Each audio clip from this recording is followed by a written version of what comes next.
A nice victory for our football team. A good opener against Texas team that we have a great deal of respect for, and certainly their tradition. And we saw how well they travel. They were here in droves. Again, anytime you open up with a team like Texas and are able to get a victory, you feel really good about it. I know our kids are excited about the win. They're excited about their preparation and then putting it together. We kidded a little bit.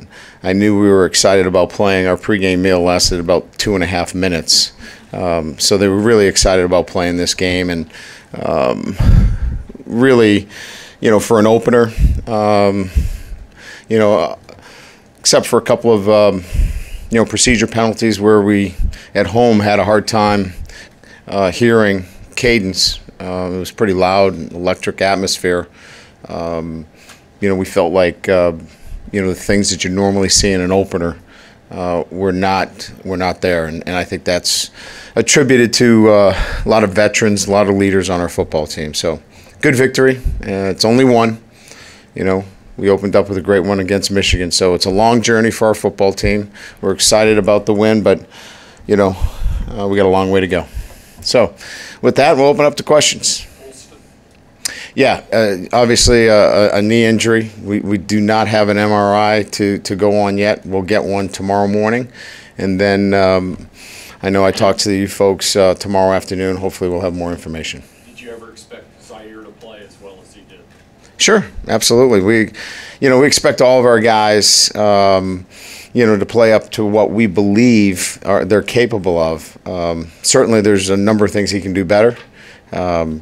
But we believed in Malik, and we trust in him. But again, I would say that there are a number of things that he saw for the first time that he'll get better from what he obviously was in front of tonight. So did some really good things. I think we put him in a good position to succeed. I think the game plan was such that we wanted to run the football. I thought we did that, and gave him some throws that we thought would, really be high percentage for him. And I think it worked out very, very well for him. Brian, over here. Did CJ even surprise you with the way that he ran physically and doing it 20 times today? We were hopeful again. I think we've kind of gone over this before. When we put him there in the spring, I was extremely pleased at what I saw at first glance, and that was that his first inclination was to run inside and to play physical. And my experience has told me that if a guy naturally, instinctively wants to run inside, you can teach him the other things. And there's other things that we've got to teach him. Some of the things in the offense. He thought he was going to get a different kind of handoff one time, and a couple of things in protection, but he's a big kid. He's athletic, strong. He's not afraid. He's a veteran, and I think he showed that tonight. Josh Adams coming in. Was there anything you saw during preseason camp that led you to believe, hey, he could come in and step in the way he did? Quick study. He was able to pick up all the protections early on, really locked in, smart kid. And anytime when a freshman can come in and pick up all of the protections early on, it's been my feeling that he's ready to play, provided he's got the skill. And I think you all saw what kind of skill he has. We felt like he was a kid that was under the radar last year, and he had a knee injury that kind of took him off the radar a little bit, but he's just scratching the surface. He's got elite speed. He's got great size. He's got good ball skills, and obviously he's a kid that we believe in. Go ahead, Nick. Brian, could you evaluate the performances of Daniel Cage and Jerry Tillery filling in at nose tackle? Yeah, I thought I didn't think Texas had they had a tough time blocking that group. And I thought that singularly was probably the biggest factor in the game, is that they had a difficult time blocking our defensive line, and that's Cage, that's Tillery, obviously in particular the two inside guys, Sheldon Day. But those three tackles, obviously if they're doing their job, good things are going to happen. And you could tell that it was going to be difficult for Texas to run the football because of their play. Brian, over here. I know you're trying to be pragmatic and it's only one game. For those of us who haven't really seen Malik other than the bowl game, his passing, obviously, and just his depth in the passing game obviously popped a little bit tonight. I'm just curious, is this the type of player you envisioned with him when you started him against LSU and you know, obviously through his growth in the spring? Well, you know, obviously we felt like he was more than just a runner, but he gives you more of a dimension in the fact that when you can, you know, balance up the numbers in the running game with him and his ability to run zone option and then the play action passes, it just looks like you're stealing at times when, you know, you can throw play action with him. But he clearly has the ability to throw the football as much as we would need him to throw it and throw it accurately, and which he did tonight. So vertically down the field, I thought he pushed the ball down the field accurately. He threw precision routes on dig routes. So we knew what he was capable of. I think he put it together tonight, and he's got room to grow. No turnovers, obviously, that was an issue. Well, I think that you know, we're quite aware of where we were last year when we turned the football over. So you know, I think Coach Sanford's done a great job in developing, you know, that kind of identity with our quarterbacks, and I think we feel confident that we'll continue to work on that, and we know that that's a secret to, it's no secret, but it's the thing that we know it's going to be singular the reason why we can win. Anything else? I know we've kind of beaten this to death, but how'd the play calling go tonight? I mean, how'd the whole operation go? I thought it was great communication. You know, we were able to, you know, really stay ahead of the game in terms of what we wanted to accomplish. But I think I've said this clearly, and I'm not trying to be coy with anybody, is that there are different times where we're all interjecting our ideas and our thoughts, but we do that on Sunday, Monday, Tuesday, Wednesday, Thursday, and Friday. So, you know, we have in front of us essentially what we want to do. We have openers, we have calls, and then we'll collaborate, the three of us, Mike, and myself, as to where we want to go each and every series. So good communication. It was clear, it was concise. We knew exactly what we wanted to accomplish, and it was very comfortable out there offensively in terms of what we wanted to do next. Brian, you lost a defensive lineman, a good defensive lineman, a good running back before the season, but you said this team was your deepest team.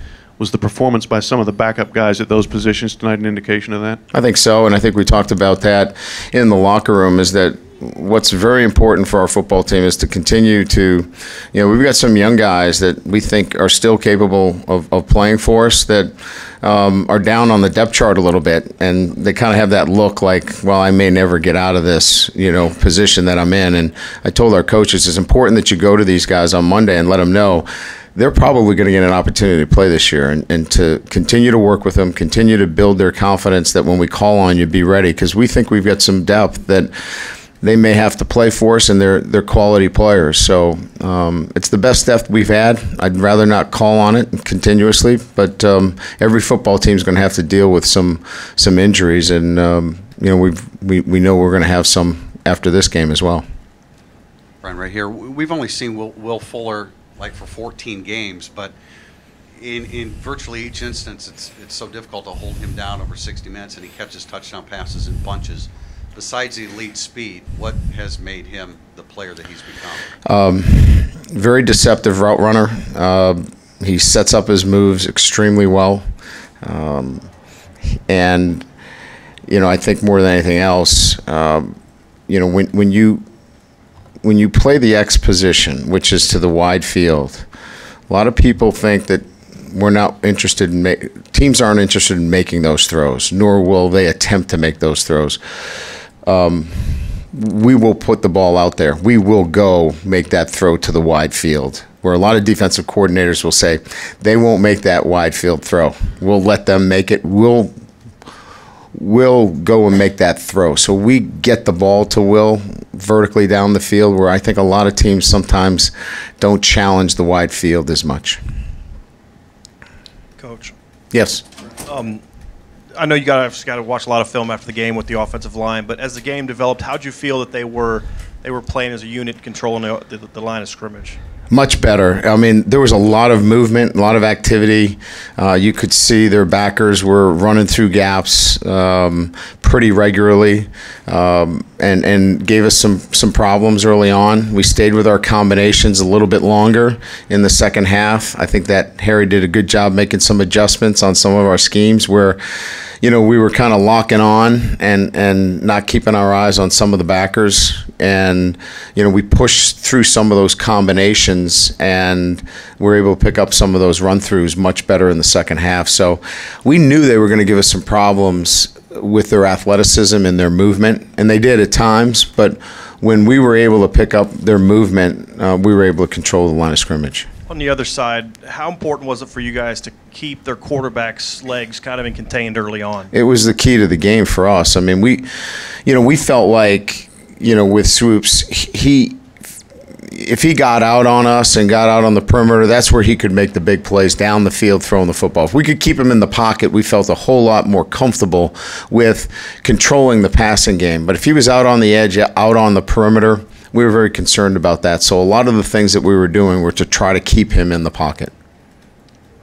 Coach, you talked about the young guys stepping up. Can you talk specifically about Josh Adams, especially with Folston going down? Well, again, as was asked earlier, we have a great deal of confidence in him based upon what he did in preseason camp. A very thoughtful kid, spends a lot of time on the details, and it let his athleticism come out tonight. And he's a very talented young man. And again, I think he's somebody that we're going to count on for the rest of the year. Brian, the freshman class last year, you played them because you had to. Now you're playing because you choose to. Justin, Jerry, Josh Adams, we've talked about already. How significant a development is that, do you think, for the program overall, that you have some guys that can come in and help you in spot duty and play winning football? Well, I think any top-notch football program has to be able to call on some of these freshman players that have, the mental and physical, and I underline the mental as well as the physical ability to come in and compete right away, because it creates competition within your program that rises all ships, and that means the upperclassmen as well. So, Josh Adams has made my two veteran running backs better because of his level of play, and that's across the board. Equanimous St. Brown has made Will Fuller better. So when you get a freshman class like that can come in and compete and play at that level, those kids see it. Those veteran kids see it, and it really drives them to be better players. And I think it's a very, very important fact.